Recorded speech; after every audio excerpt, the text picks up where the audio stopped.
अस्सलामुअलैकुम वरहमतुल्लाहि वबरकातुह। उम्मीद करती हूँ आप सब लोग खैर आफियत से होंगे। आज हम पढ़ेंगे मसनवी कदमराव के बारे में। मसनवी कदमराव जो है किसकी मसनवी है? फ़खरुद्दीन निज़ामी की। तो इसके मुरत्तब कौन है? इसके मुरत्तब हैं, किसने मुरत्तब किया था इसे? जमील जालवी है। ठीक है, उर्दू ज़बान की पहली तसनीफ़ मानी जाती है। उर्दू ज़बान की पहली तसनीफ़ मानी जाती है फ़खरुद्दीन निज़ामी। डॉक्टर जमील जालवी ने इसको मुरत्तब किया है।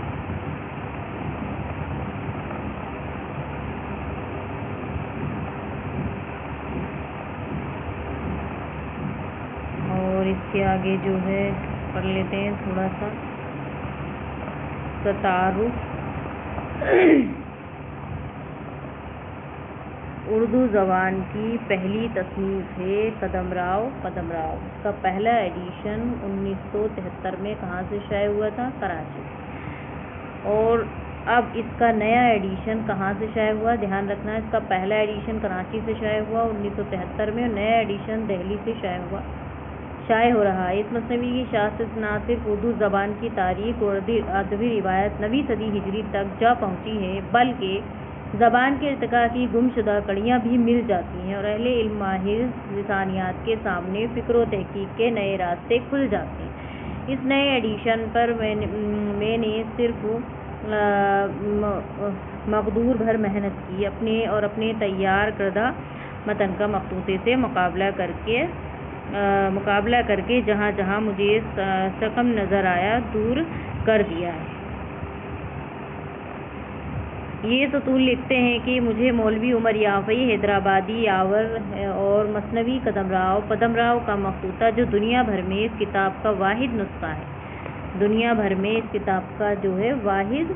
नुस्खा है, उमर याफ़ई साहब की मलकियत है, जो 1949 ईस्वी में ज़ख़ीरा कुतुब के साथ अंजुमन तरक्की उर्दू आ गया था। उमर याफ़ई मरहूम को नादिर व नायाब अदबी इल्मी तारीख़ी किताबें जमा करने का शौक़ था। वो ज़ख़ीरा कुतुब जो उन्होंने अंजुमन को दिया तक़रीबन 18,000 वेश बहा मतबूआत व मखतूतात पर मुश्तमिल। मसनवी कदमराव का वही नुस्खा था जो एक ज़माने में मरहूम लतीफ़ुद्दीन अदरीसी हैदराबादी के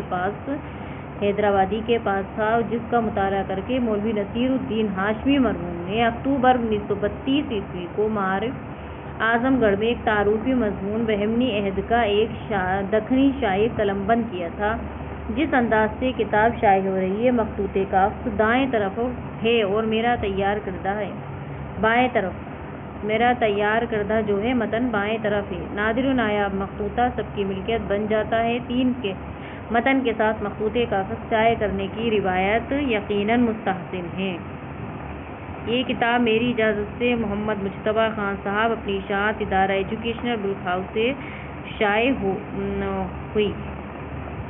इसका मुकदमा है कि हर किसी भी किताब का मुकदमा पढ़ लें तो काफ़ी हो जाता है, अगर पूरी किताब नहीं पढ़ पाए तो। तारीख़ अदब उर्दू लिखते हुए इस बात का इल्ज़ाम ख़ास तौर पर किया गया कि अदब को माशरती, तहज़ीबी और सियासी अवामिल के साथ देखा और समझा जाए, और अदब की रिवायत जिन जिन असरात और रंगों से मिलकर बनी है उन्हें वाज़े किया जाए। कदीम और जदीद की तक़सीम हमने अपनी सहूलत के लिए की है, वरना बुनियादी तौर पर एक ही रिवायत नए असरात कबूल करती है और राज़कार रफ्ता असरात को रद्द करती हुई हर दौर में नई शक्ल बनाती है।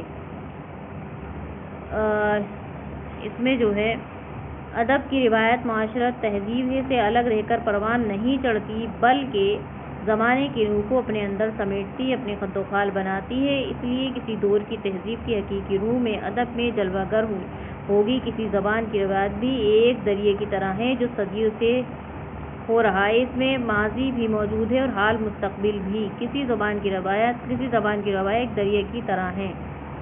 दरिया भरा पूरा नज़र आता है, कहीं खुश्क व बेआब दिखाई देता है, कहीं उसे शाखें दो शाखें फूटती हैं। کہیں اس کا پارٹ چوڑا ہو جاتا ہے، کہیں چھوٹا ہو کر ندی نالے کی شکل اختیار کر لیتا ہے، لیکن یہ ایک ہی دریا کی مختلف شکلیں ہیں۔ جبکہ کہتا ہے کہ ادب کی روایت ایک اکائی ہے، تو اس کا مطلب ہے ادب کی تاریخ کا مطالعہ اس نقطۂ نظر سے کرنا چاہیے۔ تاریخی ادب لکھتے ہوئے دوسرا التزام ہے کہ صرف سنی سنائی باتوں کو قبول نہیں کرتا، بلکہ ہر کتاب کا خواہ وہ خود قلمی ہو یا مطبوعہ مطالعہ اس سے پہلے ہے کہ اپنے دور میں پھر پوری روایت کے تعلق سے دیکھا اور سمجھا جائے۔ اس میں جو ہے مثنوی قدمرو کے بارے میں دیکھ لیتے۔ مثنوی قدمرو پدمرو جو ہے مثنوی قدمرو دنیا کا ایک ہی معلوم نسخہ ہے جو انجمن ترقی اردو پاکستان کراچی کے کتب خانے خاص میں محفوظ ہے، جس کا سائز اتنا انچ ہے۔ واحد نسخہ بھی ناقص ہے اور بیچ بیچ میں اکثر صفحات اس کے غائب بھی ہیں۔ پدمرو کے صفحات بیچ بیچ میں غائب بھی ہیں اور آخر میں مثنوی کم از کم 2-3 صفحات کم معلوم ہوتے ہیں۔ اس وجہ سے کاتب کے نام، سن کتاب کا پتہ نہیں چلتا۔ عنوانات سرخ روشنائی سے لکھے ہوئے مصروں کے واسطے دوسرے مصروں کے آخر میں یہ نشان سرخ روشنائی سے دیے گئے ہیں۔ اور بابا اردو مولوی عبدالحق مرحوم نے اپنے ہاتھ سے مثنوی قدمرو پدمرو فخر الدین نظامی کے الفاظ لکھے ہیں۔ اور اس میں جو ہے احمد شاہ دلی کی تخت نشینی کا ہے۔ وفات جو ہے 838 ہجری اور 1434۔ اس کے نیچے عبدالحق لکھے ہیں، صفحے پر یہ بھی لکھا ہے کہ علاؤالدین احمد شاہ 838 میں تخت نشین ہوا اور 862 میں وفات ہوئی۔ احمد شاہ ثالث بن علاؤالدین کا بھی اس میں شعر ہے۔ اور اس کے علاوہ دیکھ سکتے ہیں کہ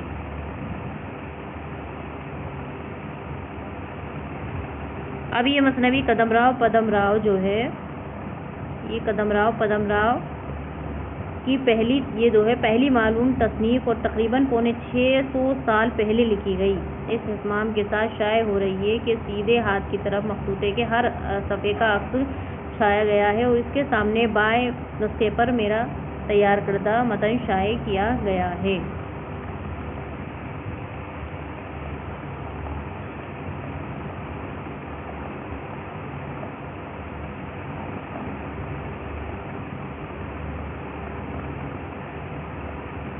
ٹھیک ہے، یہ سب اس کا مقدمہ ہے، ایک بار اس کو پڑھ لینا۔ ٹھیک ہے، کسی بھی کتاب کا اگر کتاب نہیں پڑھ پائیں تو مقدمہ پڑھ لینا چاہیے۔ ٹھیک ہے، اب بتا دیا میں نے آپ کو یہ کب مرتب ہوئی، کس نے ترتیب دیا، اور اس کے بارے میں اور تھوڑا سا دیکھ لیتے ہیں۔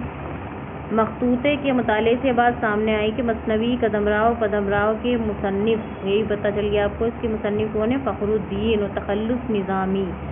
مثنوی میں کئی جگہ اپنے نام و تخلص ساتھ استعمال کرتے ہیں، کئی جگہ۔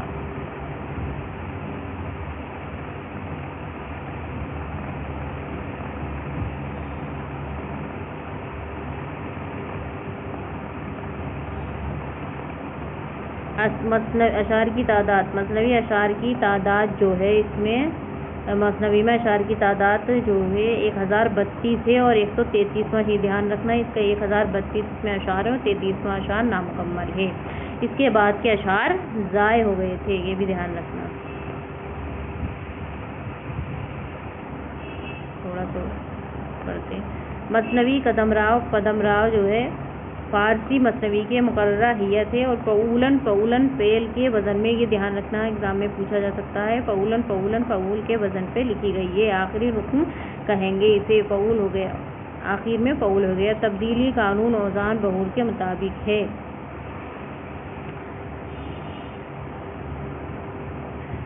اس میں جو ہے سوال تھے جو راجہ قدمرو نے اپنے وزیر پدمرو سے پوچھے تھے۔ مخطوطے کے صفحات بیچ بیچ میں غائب ہونے کی وجہ سے قصے کا تسلسل بھی بار بار ٹوٹ جاتا ہے۔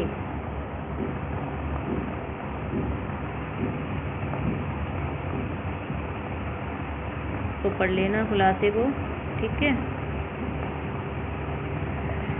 ٹھیک ہے، امید کرتی ہوں آپ کو ویڈیو پسند آئی ہوگی. ویڈیو پسند آئے تو لائک شیئر اینڈ چینل کو سبسکرائب کریں. اللہ حافظ.